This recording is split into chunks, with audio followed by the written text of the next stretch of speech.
现在对邀约朋友到家里聚会会不会有阴影？太关心王力宏。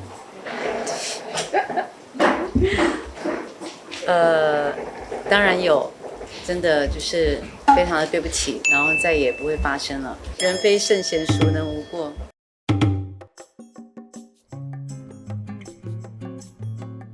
好，来了，快点 action！哇、Vivian 你这么直接，那我们也不客气的开门见山了。徐若瑄之前邀一群好友到家里做客，其中包括从美国回台的王力宏。他从防疫旅馆解隔离后呢，在自主健康管理期间，与 Vivian 一行人连结聚餐，被轰防疫破口。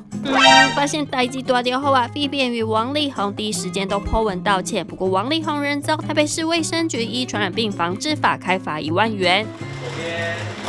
Vivian 24号出席电影记者会，新闻重要问题前还是要暖身一下啦。我自己是从来没有在家乐福上过班，然后我在那个生鲜的部门，所以有客人来我就要把鱼鳞啊里面内脏都剖开挖干净给客人，所以呢在家就跟徐妈妈学怎么处理鱼。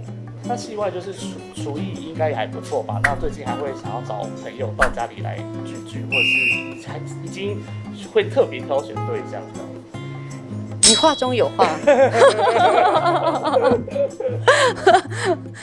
最近工作比较忙，那我其实每次回台湾是很珍惜跟家人朋友相聚的时间，因为现在疫情要两地飞，然后所以可能一回新加坡就3个月。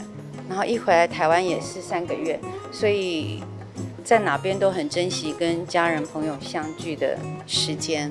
现在对邀约朋友到家里聚会会不会有阴影？太关心王力宏。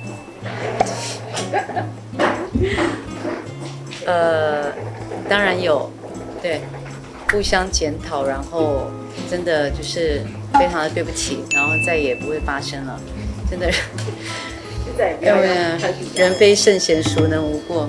谢谢，就是媒体跟网友们的提醒，然后真的是深刻检讨，真的对不起，不会再发生了。